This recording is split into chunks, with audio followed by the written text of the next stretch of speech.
So welcome to Local and Uncommon. I'm Robert Vingi, and glad you joined us again. I'm excited for today's visit. We've been pursuing a history of Kiawah Island, and our first conversation was with Frank Brumley, which started in the 1970s. And I'm super excited to have some guests with me today that their history goes back really into the 50s and 60s and 70s and on. And I'm just so proud to have them here. We're on Low Oak Woods Road near Eugenia Avenue, which is where these ladies have their history. So let me take a moment and introduce you to my guests. On my left is Sylvia Bates. Sylvia, how are you doing? Doing fine. Glad you're here. And you want to introduce your longtime friend, Kay. Kay Burroughs Ballinger. And y'all have known each other? Since 67. 1967, okay. I think I was 3 years old. Okay. And you want to introduce this pretty lady over here? And that is my daughter, April Bates Brumfield. April, welcome. Glad you're here. Kay, glad you're here. So I've got a 30-second history that my understanding is that C.C. Royal bought the island from basically the Vanderhorst heirs, their estate, in 1950.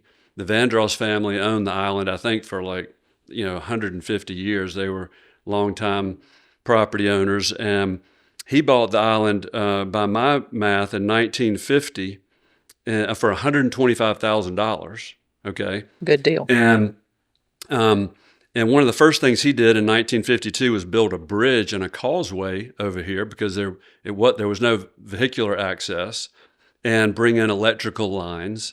And then he started to market lots in 1954. That was when he first started to sell a few homes on Kiawah. And I want to kind of give that background and then see where y'all fit in. I mean, what are your early? I'll start with you, Sylvia. Tell me what your earliest memories of Kiawah were. The first time Kiawah ever entered your consciousness. It was just a beautiful island that it was quiet and peaceful. We saw lots of animals and went shell hunting on the beach because nobody had been there. I've got some huge, beautiful shells that nobody can find anymore. Well, I love collecting shells. Oh, do you? And I've got a few around this house, but I think that the shell collecting is nothing like what it was then. I assume that's true. Right. I mean, was the beach just covered in shells, or was it only on big tides, or what was that like? We'd go up in the dunes. Okay. Kay's mother got me interested. Her mother had many more shells than I did, and I try to get out on the beach sometimes before she got out then. Get in front of her on the shells.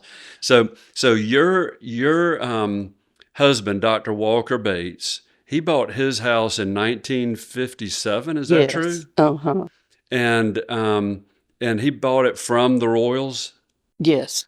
And I guess he bought a lot and then No, then the built a house house. was already there. It was. Uh-huh. Okay.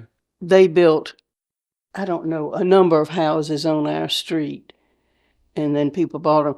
My husband was introduced to the island by Dr. John Brown, who was at Roper Hospital that he worked with, and he invited them to come spend a weekend down here, Walker and his first wife. Okay. And they loved it, and they immediately bought the house that I just sold a year and a half ago. And to give our listeners context, this is on Eugenia, on the dirt road Right. section. What number was your address? 11. 11 Eugenia. Uh-huh. Okay, so your husband, his friend, Dr. Brown, y'all living in Charleston. Right.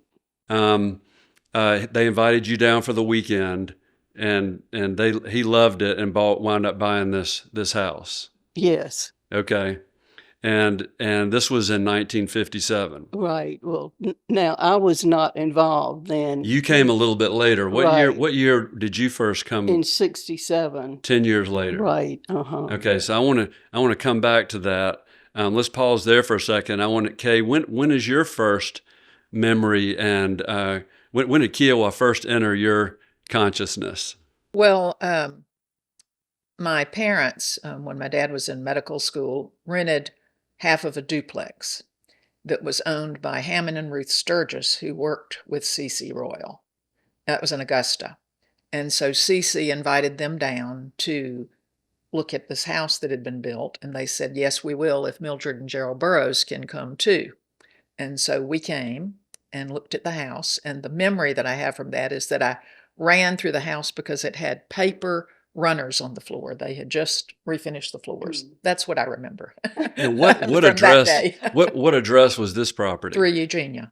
Number 3 Eugenia. Right. So we were the first house on the beach when you came in. And how did you come in at that time? The dirt road just came pretty straight. I mean, it wound a little bit, and it came down what was then David Street, Okay. which was right around the corner from my house. And there was one house there. And then you turned and went down Eugenia. And then the rest of Eugenia is the way it always was.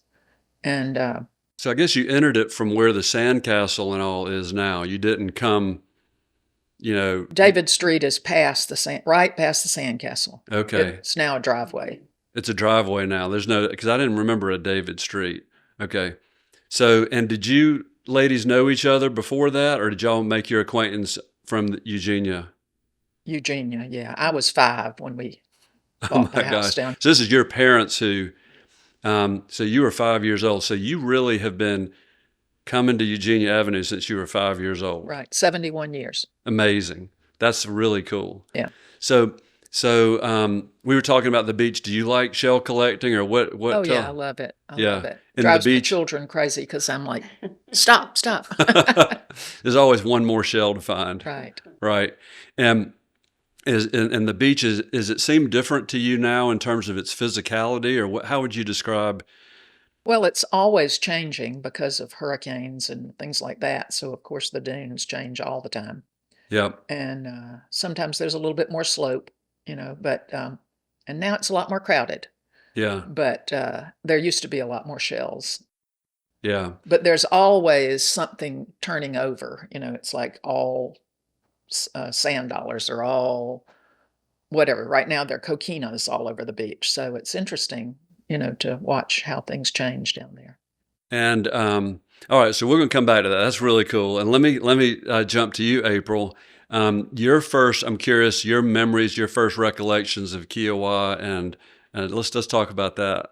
I've been going since I was born, so Yeah, your earliest memories. as far back as I can remember, we're swimming, playing on the beach all day long, and riding our bikes all over the island until we were exhausted and coming in for supper. And supper might have been a crab casserole from a bucket of crabs that my parents caught on the old dock, which is down Old Dock Road. It's not there anymore. It's sort of on the right-hand end of the T at Old Dock Road. But yep, sailing off the beach in a sunfish with my dad, because we'd keep a sunfish right on the beach in the dunes and take it out. And I don't remember the dirt road on David Street. I've just heard stories about the ingress egress and how it changed into Eugenia, which is incidentally Cece's wife's name, Eugenia May Royal. Right. So that's an awesome segue. So everybody knows Eugenia Avenue, but no one knows Eugenia Royal, or most people. But y'all might have a history or memory of her. Is that true? Yeah. What could you tell us about Eugenia Royal? Well, she was very down to earth, and she stayed with us a lot before she built her new house. She lived in the house up on the hill as you come in first, and then she sold that and built the house that is torn down now too. But while they were in the process, she would stay with us when she'd come to town sometimes. And when my son George was a baby, we were coming down to Kiawah on the dirt road before we got to the pipe that was the gate. And it was pouring down rain, and we had to get out of the car to open the gate. And May Royal had on galoshes and a raincoat. She insisted she get out. And you know what happens when you try to get a car through a muddy road. She slipped and fell in the mud. This is at the owner gate. of the island. Right. Yeah, but Trying to help you get on. yeah. So I guess coming down to Kiawah from Charleston, when you entered on to John's Island, I mean, did y'all come down River Road or what, or Maybank? Now, what was y'all's route? We came down what was Maybank, and which is now Betsy Kerrison. Right, and it was River Road and a dirt River road at that Road time, or was parallel to this one. yeah, and was it paved? You know, when y'all were first coming down here in the 50s and 60s, it was paved. And how long did it take to get to Kiawah from Charleston? Took about 30 minutes because we had no traffic then. Yeah, and there's no, I mean, there were literally like dogs sleeping in the road and stuff. I mean, it was that kind of thing, right? I mean, you know, really, you wouldn't see other cars probably coming the other way. I mean, it was quiet. Very seldom. Yeah, Right. maybe farm vehicles and that kind of There thing. were a lot of farms. And tractors. When I was growing up, it was very dark, very dark. So not much light Just between the town, canopy of oaks. and here. Exactly. Yeah. I remember Dad, because Dad was an ear, nose, and throat doctor. And every now and then, if he was on call, he'd have to run back into town if there was a call in the middle of the night. And he told a story about losing his lights on the car Oh, on Bohicket Road on a moonless night. So the only way he could get into town was to creep along very slowly. And as soon as one tire went off the road, he could tell where he was. Oh But he my had gosh. to inch his way along and make it into town. But even when I was growing up, there wasn't much between here and town. There's one Olance, I think Olance gas station, and Henry Rass Barbecue on Bohicket Road. that was about it. A That was gas about station it. and a That really barbecue was spot. it. So that raises a good question, and I want to get a feel for, and I think our listeners, what the vibe, you know, what it was like being on Eugenia Avenue in the 1960s. I mean, did you feel like you were, you know, almost like, was it like a camp environment where you're just there with friends and you were really isolated? Or tell us about what it felt like when you were down here. Everybody was friendly. Everybody knew everybody and helped each other. If you needed something and somebody else had it, they would give it to you. Most of the women played bridge. And I remember, this was before I was down here, but I remember Walker telling us that May and some of the women were playing bridge, and one of her sons kept saying, "Mother, mother, mother, come quick." He had stuck the Jeep in the marsh and the tide was coming up, and she wouldn't let him tell her what he wanted to tell her. And it got covered. Oh, the tide came Bridge in was on it. important. Yeah. Bridge support. So that's a good question. You know, so would y'all come down for the weekends, or did you spend the summers, or what was your routine as far as using these properties? I stayed all summer and up into October, before the children started school. October was beautiful in the fall. And it was like it was my island because the Royals were not here most of the time. I was down here by myself. And it just was so peaceful and quiet.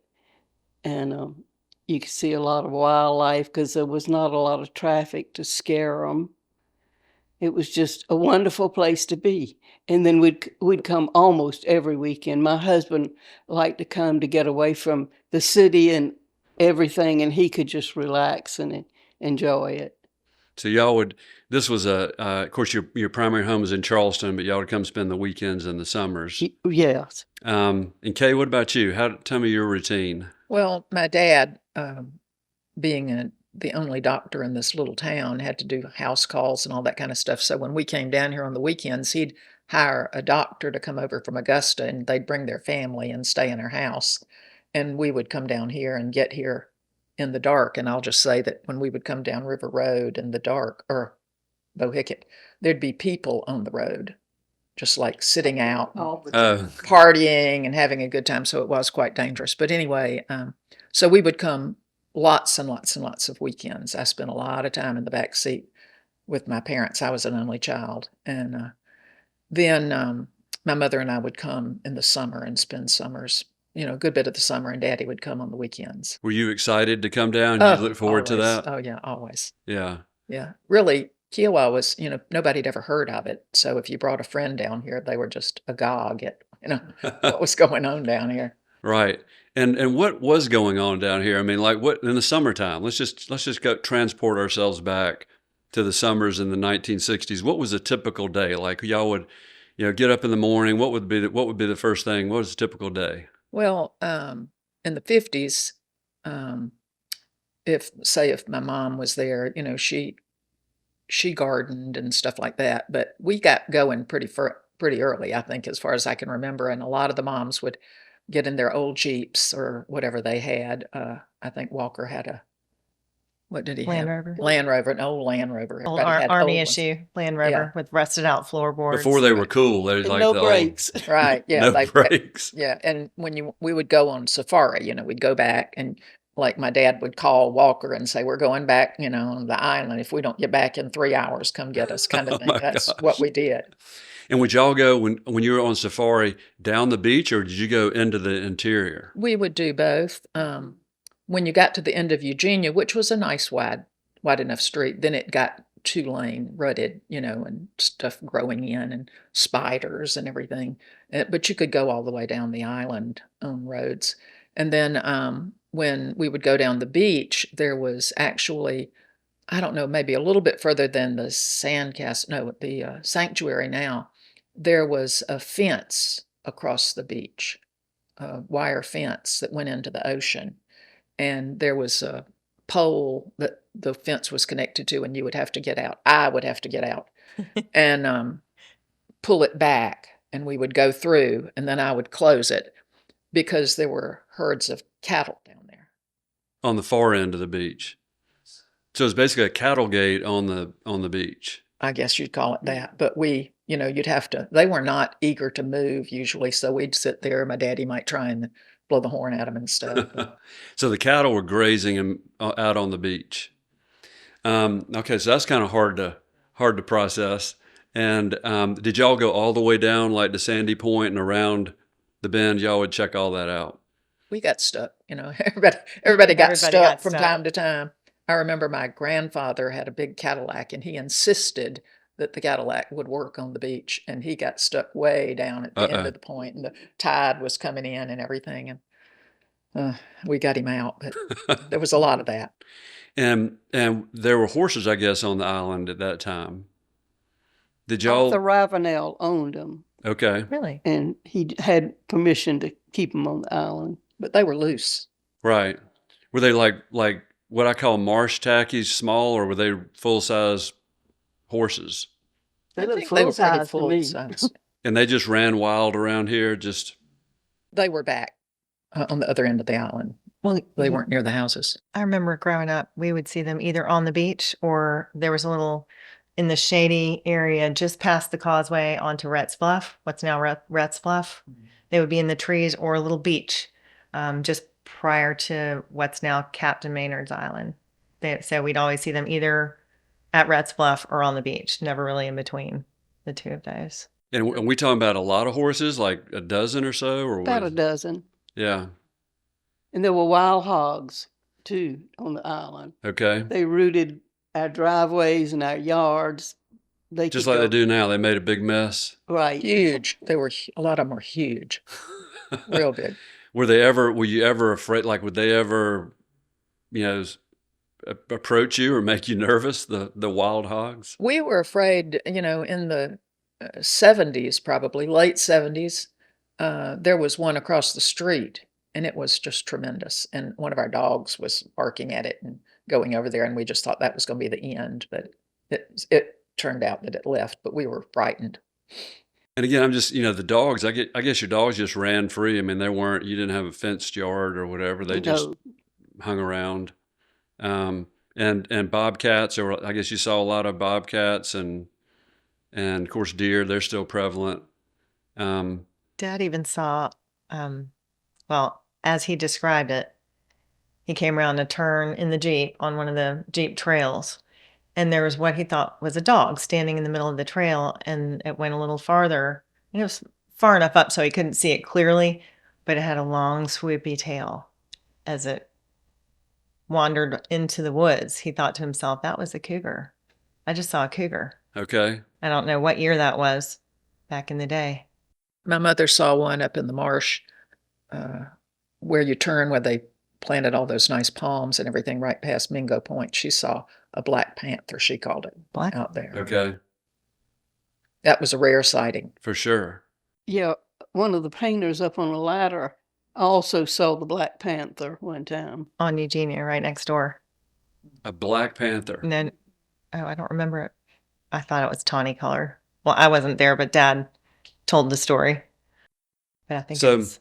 So there's no telephones in the early days, right? I mean, certainly no cell phones and computers and all that stuff. No TV, no air conditioning. I'm assuming y'all just had the windows open and the fans running. But I understand there was a party line when the telephones did come. Do y'all remember the party line? There was something before that. That was just May Royal and my husband and I that had the telephones, because nobody else stayed down there all the time. Okay. Right. And so this was right at first. And half the time we couldn't use the phone because there were people on the party line, because there were other people from Johns Island Okay. on it with us. There were... And that lasted maybe a month or two. And Ms. Royal got the telephone company to put just the two of us on a party line together, because my husband had to be able to use it when he was on call. And So y'all had your own telephone line, you and Miss Royal. right, but for the party line, even my husband had a mobile phone in the car. When he got a telephone call, it would blow the horn. It was a ship-to-shore radio. It was a ship-to-shore radio. And he hooked it up to his car and the way battery. you knew it was ringing was the car horn would start Right. blowing. And Okay. wake everybody On the street around on it. Okay, so that reminds me. So we were talking about a typical day. So y'all would get started in the morning. You would maybe load up in the Jeeps, go exploring. And I guess you'd come back around lunchtime. Is that? We would have picnics on the point, Yeah, Captain Sam's. What was y'all's favorite point? Did y'all go down to Captain Sam's or out to the Captain Stono Sam's side? was easier, so we would... A lot closer. So that was where y'all would normally go. So y'all would take a picnic down there. Bunch of Jeeps, bunch of moms, a lot of kids. Oh my gosh, that sounds Yeah, amazing. It was a lot of fun. And I guess the dolphin were still real active down there. You know, I realized that I never knew about it. I don't know if everybody down there missed it, but I did not know about it until the island was developed and they started promoting it. But it is Yeah. fascinating. It is, yeah. The strand feeding and all that. Everybody's got to see that. If you haven't, you need to make a point and get down there and witness that. From a distance. Yeah, exactly. From a distance. Because they get scared off if you get too close. No, we don't want to. So come back to the house with all the kids and the Jeeps and clean everybody off, and maybe, I mean, We spent a lot of time on the Hoses down. beach. y'all basically stayed on the beach. Yeah. Yeah. There, back in the early days, there were so many kids that we would all go out and go swimming. You know, it'd be a big group, and there wouldn't be any like, parents. how many but kids are we mine. talking about? A dozen? Yeah, probably. A dozen kids, and y'all had the place to yourselves. It was really fabulous. Yeah, I can't imagine. And then supper time, y'all would. What was a typical meal that y'all might gather up with everybody in the summertime? Corn on the cob, fresh tomatoes, butter beans and okra, and rice and gravy, some sort of meat. There were big tomato fields past where Fresh Fields is. Those were all tomato fields, and they were the best tomatoes imaginable. And we called them Kiawah tomatoes, and you didn't find them anywhere else. They were just fabulous. So we had a lot of those. Uh-huh. We'd go out and pick them ourselves. Okay. And did y'all fish a lot on the beach or in the creeks, crab and shrimp? I mean, did y'all do a lot of seafood stuff, or tell me about that? I did a lot of crabbing, but I was not a fisherman. I went fishing once and caught one fish. That That's was pretty my good. You 1 only for 1. Yeah, I was gonna say, good ratio. right. I did not go shrimping. My brother lived in Georgetown. He would come down and take my husband flounder gigging at night, sometimes with lights, but I never participated in that either. Where did you like to crab? Where was your In favorite? front of my house. Right in front of the house. So you Right. just go out into the surf zone. Well, there would be what we called gullies back then, Okay. tidal dips. Pools. Sometimes they were, hip deep, and the crabs would be in there, and you could just dip them up. Oh my gosh. Blue crab. Uh-huh. Just dip them up. Yeah, I don't think they're that common. Not Not You don't see anymore. that anymore. I remember stepping on them frequently when we were young, and you don't do that much anymore. Right. Yeah. Right. At least you're free from. Insecticides and herbicides from the farms have killed a lot of them. Okay. And that, speaking of insecticides, I remember growing up in the South, there being fireflies everywhere at dusk. I assume that Yeah. was the case here. Don't see those guys too much. Almost never. Yeah. So April, you grew up coming to this house. You mentioned, sailing and all that stuff. Do you have any other memories of the summer? Did y'all come out here pretty much every summer? You were just We did. We spent just where you the were. whole summer out here. Yeah. And it was great because there wasn't much traffic. It was very safe. So they felt confident letting us kind of have the run of the island. Um, gosh, I remember going via Land Rover up to the far end, up by what's now the ocean course. And we would spend all day up there.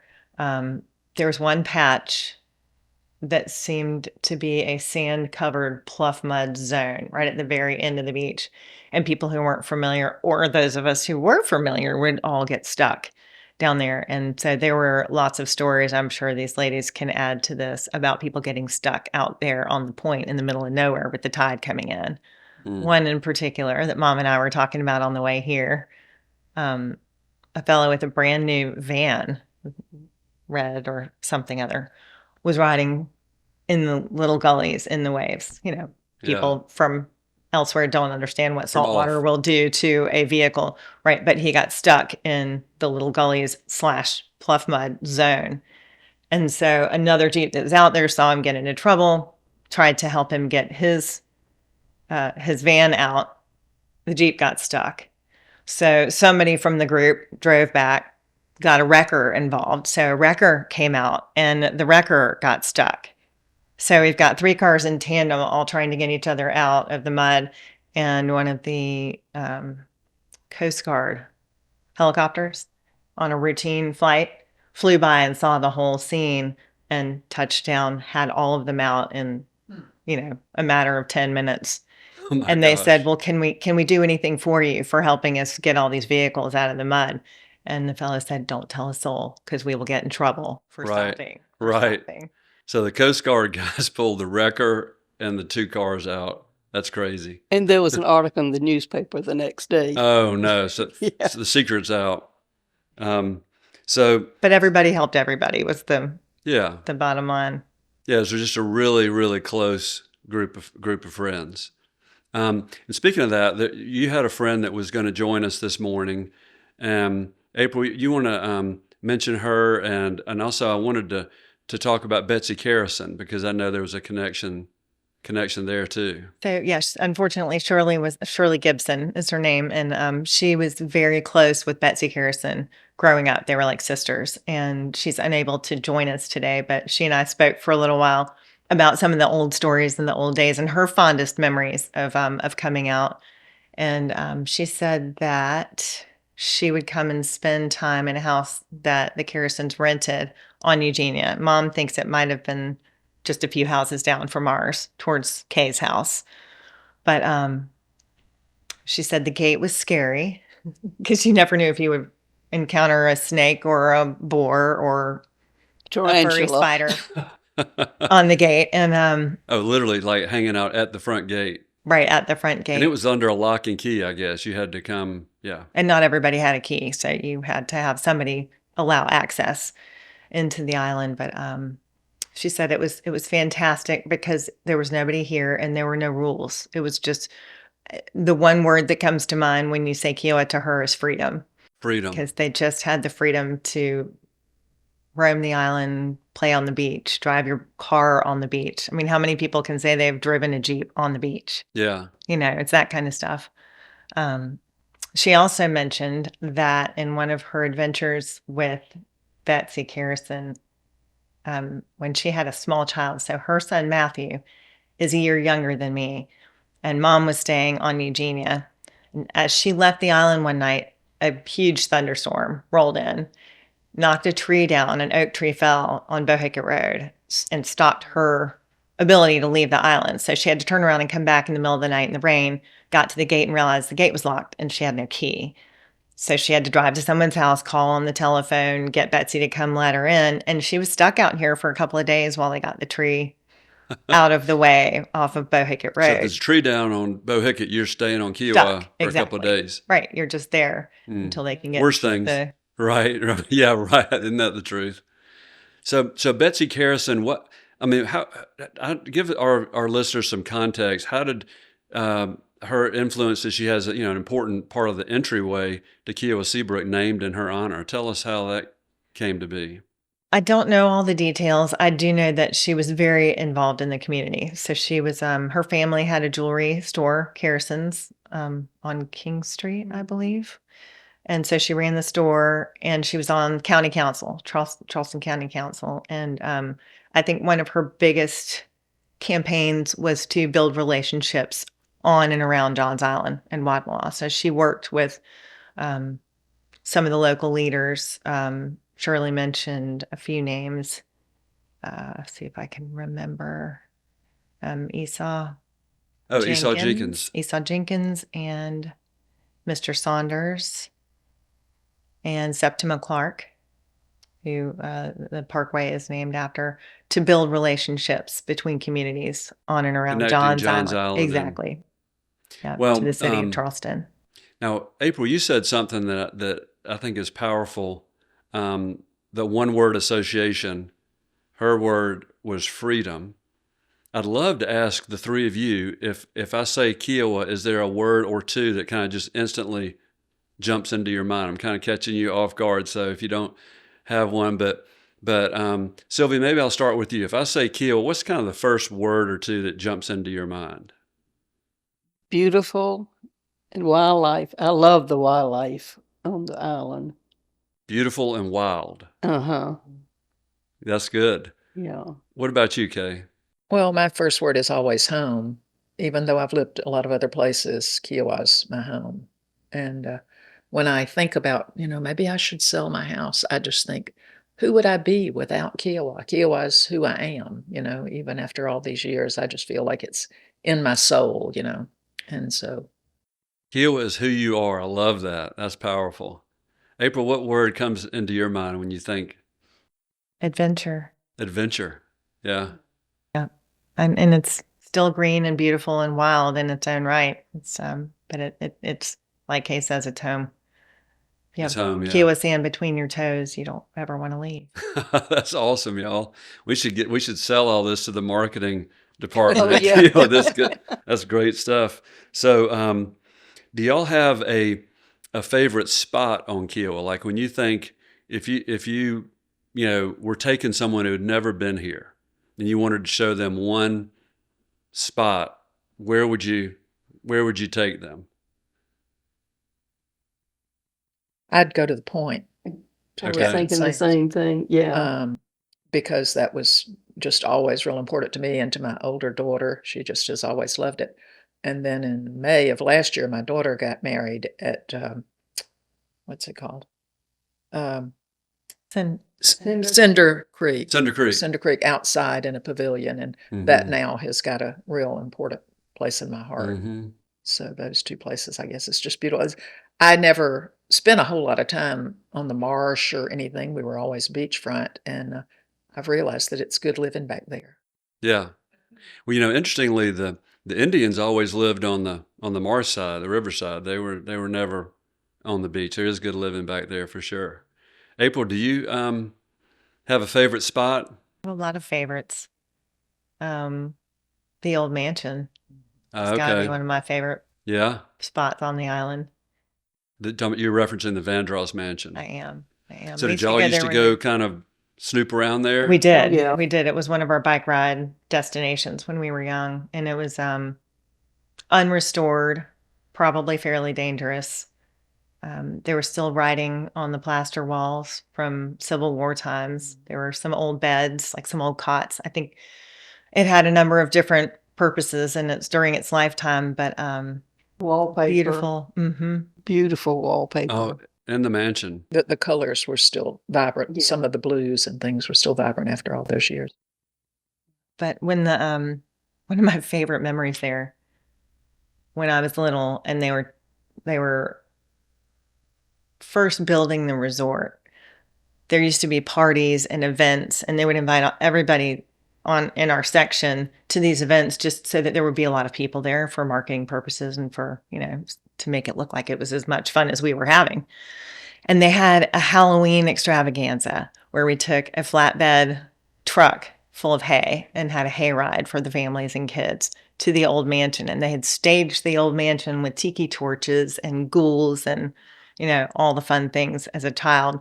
But, it was an old historical site. So it really sort of brought it to life without modernizing it, if that makes I sense. can imagine as a kid that would have been super scary to go to the mansion In the at middle night. of nowhere in the dark on no. Halloween. Yeah. Oak trees casting shadows and And all moss. the wood sounds and everything. That's awesome. So let's shift a little bit and talk about the changes that you've witnessed here. And we know change is inevitable, and a lot of the coast has been developed. And I think of an extreme example, Myrtle Beach, where there's no semblance whatsoever of what it was before. And a lot of people would say Kiawah has developed, pretty responsibly. It still has a feel for its former self, but I'm curious to get y'all's perspective on, the changes that you've seen, the things that you like, the things that maybe you wish had turned out differently. I mean, do you have any thoughts or insights on all that? Well, something that I say anytime anybody asks me about the development of Kiawah, I say, I think they did a fabulous job. It's beautiful, but I just wish they hadn't done it because I'm one of the only people that, remembers what it was like. But since they did I think it's a beautiful job. I mean, it must be because you can barely get in the island. There's so many people coming to Right. vacation here and all. It's just very popular. People Yeah. come. I mean, I rent my house and people that come say, "Oh, we've been coming to Kiawah for 30 years, or we've been coming for 20 years." They don't go anywhere else. They just Yeah. come here. Building memories like the three of you have, which is well, thank you for sharing Kiawah with all of us, right? All of us newcomers, you guys. Do you have, Sylvia, any kind of thoughts about the changes you've seen or what your emotions The are when you biggest see? thing was it was so nice to have a store you could go to and not have to go all the way into town to get groceries. If you Yeah. ran out of something and guests called and said they were coming that you were not prepared for. Okay. Right. So the conveniences of some of the stores, the grocery Right. store. Uh-huh. Yeah. I April? was going to say, I'll second that because Freshfields, I've lived out here with and without it. And I lived in their house by myself for a little while after school, after college. And Freshfields really did add sort of a heartbeat between Kiawah and Seabrook, too. It was almost a liaison between the two because if you lived on Seabrook, you didn't necessarily spend time on Kiawah and vice versa unless you happened to have a buddy or close friend over there. But it really, kind of breathed a little air in between the islands. Yeah. It was a connecting point for Seabrook and Kiawah. Sure. Yeah. And still is. Yep. And of course, now we've got healthcare on the island with the construction of Seafields, the retirement community, and MUSC is building a hospital on the island. Can you believe there's going to be a hospital nearby? Well, that'll be very convenient since traffic can be a problem getting into town. It'll be Yeah. wonderful for people to be able to get access right away. for sure. So you just sparked a memory. Sorry to Yeah, jump in. please. So when Dad had to make rounds in town, he used to take a runabout, a little boat from the back side of Kiawah on Saturday morning. He would run his boat up the Kiawah River to town, to Roper Hospital, because the yacht basin Lockwood Boulevard wasn't across that section of the water at that stage of the game. So he could run his boat right up to the front side of Roper Hospital. Oh So my he would make gosh. his rounds by boat Right. on the Probably weekends. quicker than the car and a lot more fun. Sure. Mhm. Okay, yeah, I'm gonna have to process that one. A doctor running his John boat to downtown from Kiawah and make a call. That's awesome. But now the medical world has come to Kiawah. Right now, Have it's to take his boat in. completely reverse. I love that. Yeah. What would you say was the biggest? I mean, there've been so many milestones: the sanctuary, the resort, the golf courses. I mean, is there something that really in your mind sparks when you saw it really changing from the little community on Eugenia to wow, this is different? Was there an event or a moment that really hit you?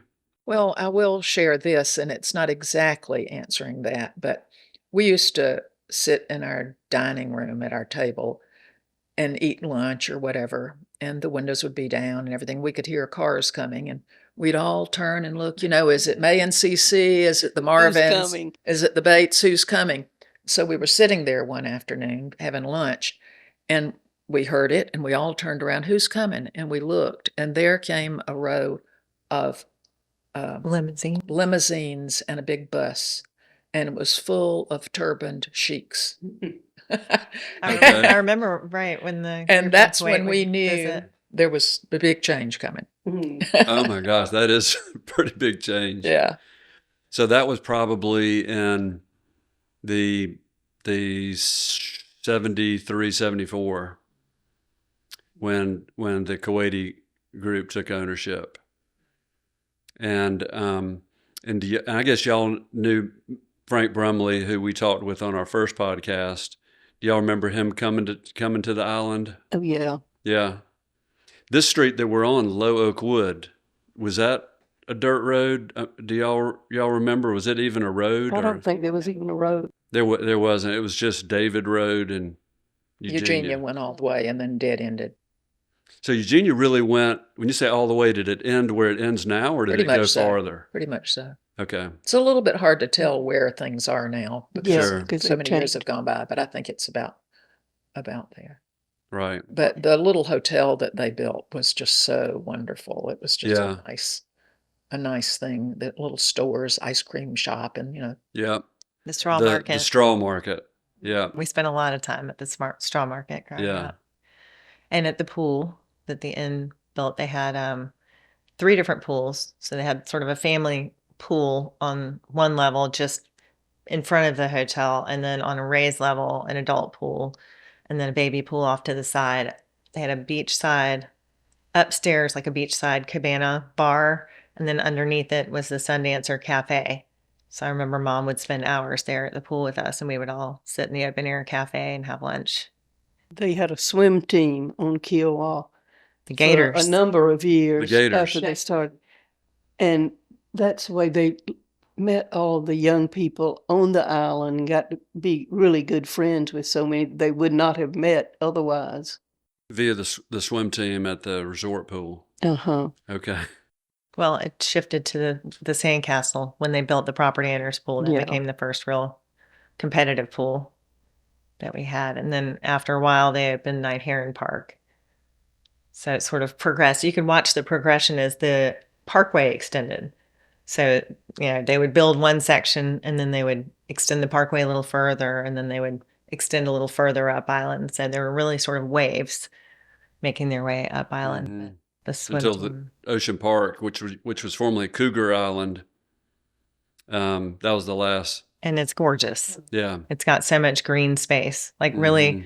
they really have done a spectacular job of preserving the natural feel and the green space and the beauty here. If you compare it to any other resort up and down the southeast coast, I haven't seen anything that rivals it.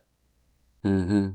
No, I agree. If But I the feel like Ocean Park really embodies that. There's so much green space down there and lovely trails and walkways and lagoons and very natural feel. Well, I think Mark Permar, who was in our first podcast, had a lot to do with that. His vision of that, and the partners, the current partners that allowed that, which I agree, it's lovely. So let's talk a little bit more about the Royals, the family that acquired the island from the Vanderhorst estate in the 1950s, and whom all of you acquired your properties from in the 1950s and 60s. Kay, why don't you kick us off and tell us about how y'all came to know them and their family? Well, my parents got to be really good friends with them, and they would vacation other places together, which is kind of funny, I think. But they were just a really amazing family. C.C. Royal, he was a big businessman, and so, but I remember him being a very warm person.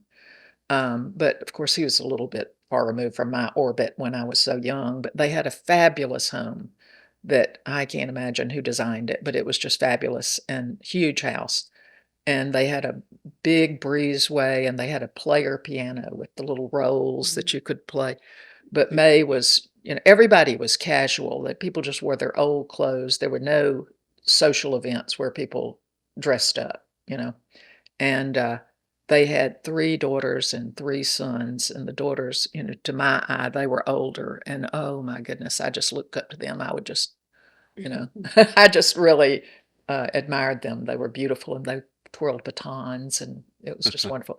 And the boys were all handsome and cute and funny, but Denny was he was the younger one, and he had a party one day. He called all the kids and said, "We're going to have a come as you are party."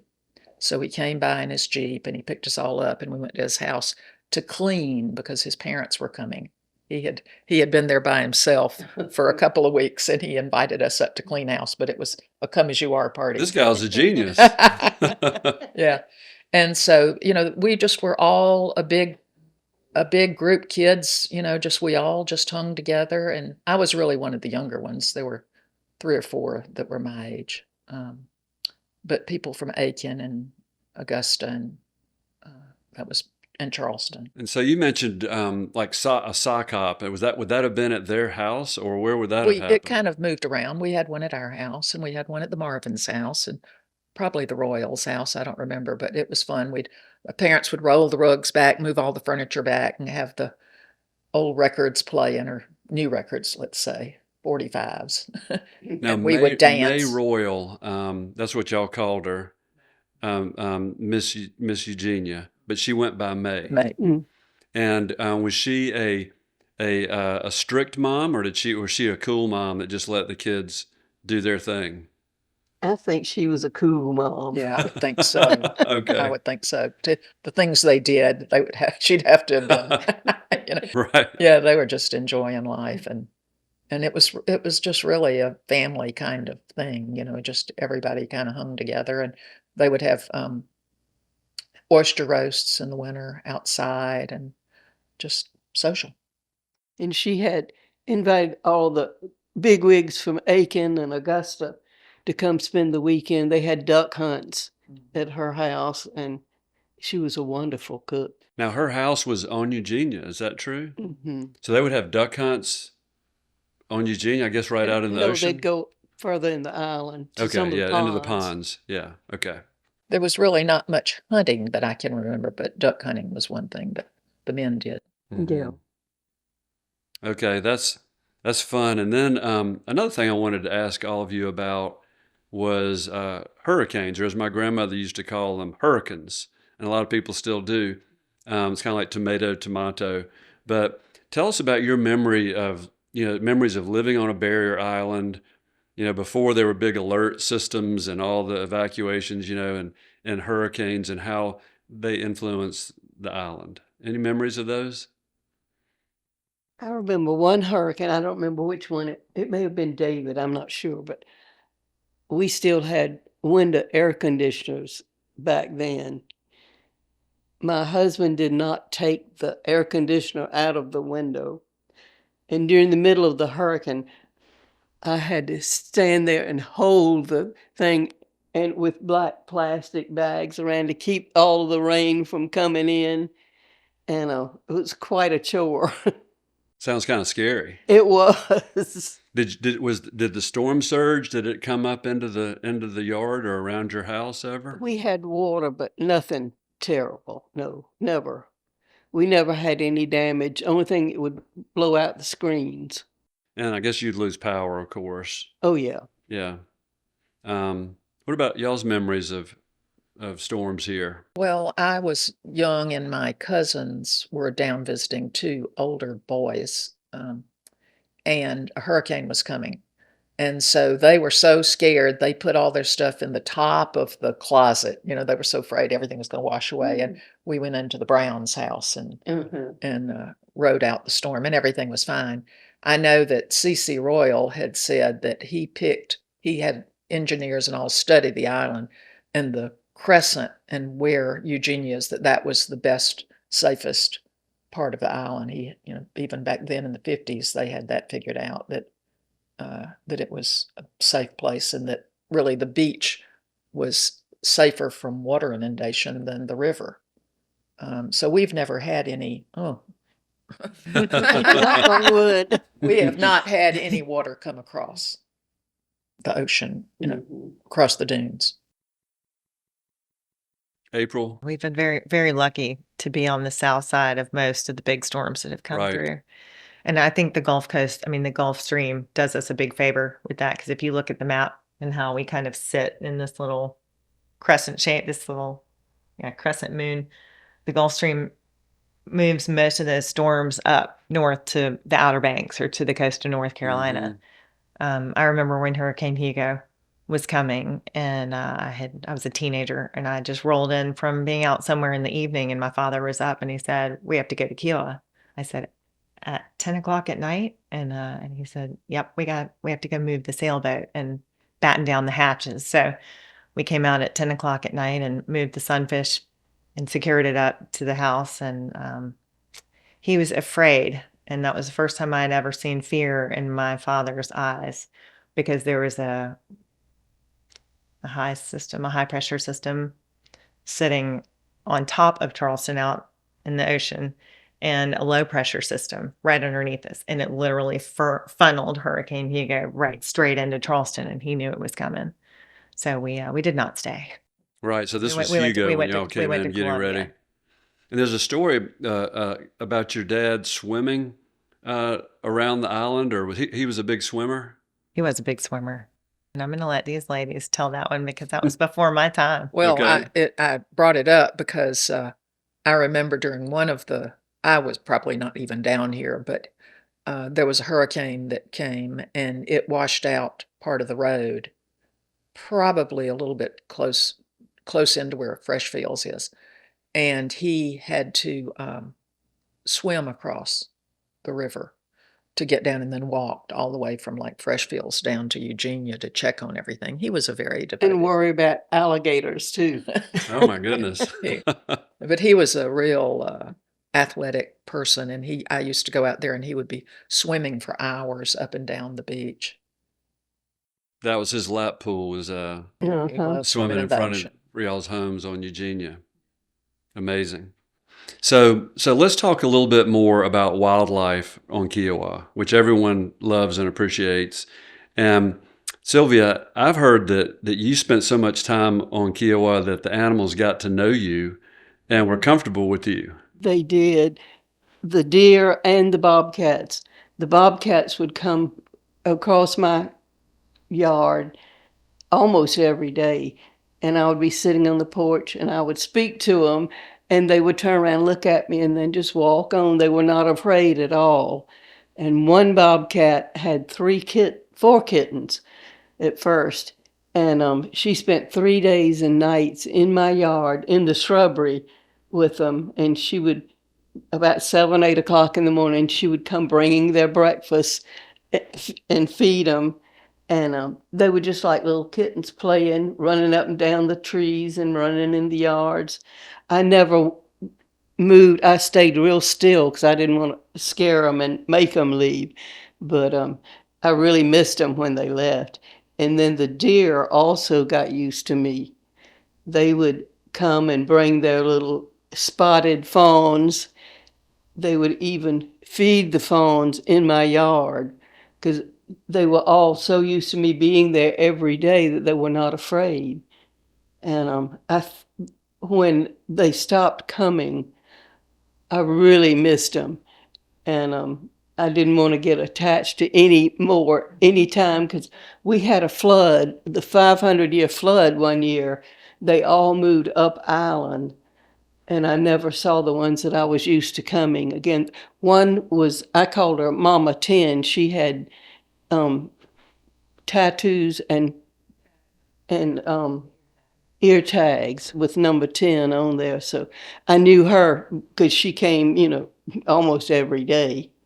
But I loved the wildlife, and I'd be after my children got grown and I was there by myself. They were my company. I love it. And I guess the turtles, did y'all have many memories of interacting with the turtles? Watching them coming up, and it took hours to watch them come up out of the ocean and then make their nest and then go back. That was usually at night. Oh, yeah. My next door neighbor, Mary Jane Burns, and I would sit and watch them. It would start right at dusk when they would start coming up, and it would be 3 or 4 o'clock in the morning before they made their trek back down to the ocean. Did y'all stay up that late to do We the full did. cycle? We did. That sounds like fun. Amazing. You asked earlier about one word Yeah. that sort of describes Kiawah, and another one just popped in there because of this story. It's magical. Kiawah is magical, and a large part of why it was and is a magical place is the wildlife. The wildlife, really. I mean, there aren't many other places you can go out in the middle of the night and watch turtles laying eggs, or see a turtle boil, hatch, and all the babies going out to the ocean. It's pretty special. Very. I was never afraid staying down there by myself. In town I was, but not down at Kiawah. Boy, I was afraid. And when I was 5 years old, and we moved down here, and I was, like I say, an only child, and I had my own bedroom, and I did not sleep one night in that bedroom because I was so scared. Right outside my window was just jungle. Right. And it took me a long time to get over that. Oh my gosh. Because it was a wild place. I mean, Right. It was very wild. A lot of night sounds. Yeah. So where did you sleep? Did you crawl into parents' bed or? An old army tent, and that they put it up in their room, and it was real taut, and they would hear me flopping around. I'd keep them awake all night long. Oh. Oh, you would go into the tent. I'd go in the army cot. Right. Oh, the cot in the room. That's awesome. Good stuff. You know about the alligators. There's so many. And I used to have in my rental information that the alligators were on down the beach, that I'd never seen an alligator near my house.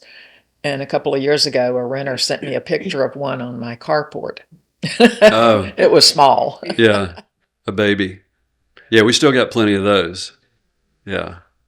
Well, thank you for sharing those stories and everything else. So as we bring our conversation to a close, are there any other thoughts or ideas that you want? I know one I'll ask as we wrap up is the current residents, people that have just come here or visited here.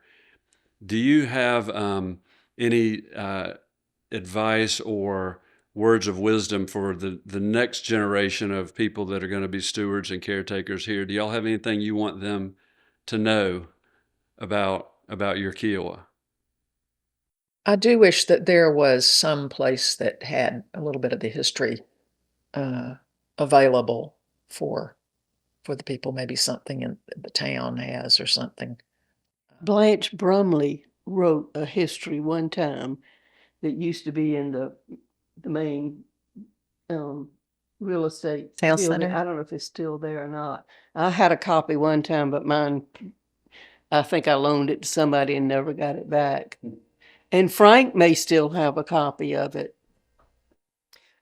The section of the wall that had some of the writing from the Civil War times is actually in the main sales center. Oh, really? Yeah, right as you come on. I don't think people know that. And I know that, speaking of the Kiawah Island magazine, that the realty company publishes once a year, Legends, did recreate Blanche's articles. So for those that are interested, they're wonderful. Hmm. Her diary of, I'm glad you mentioned that, Yeah. Sylvia. That's a wonderful resource to get a feel for the way things were. And you're capturing a lot of it here. Yeah, that's right. That's right. Well, there's no way I can thank you ladies enough for joining me here today to share with us. I've learned a lot. I've gotten a ton out of this visit, and I'm a little bit jealous of the experiences that y'all have had here, but I'm excited that future generations will view Kiawah, I hope, with these images in their mind of how special this place is to all of us. So thank you sincerely for our time here today. Thank You're you. Thank you so welcome. much. Thank Yeah. you for having us. Absolutely. So we'll wrap up here, local and uncommon. Thanks for joining us. We'll see you next time.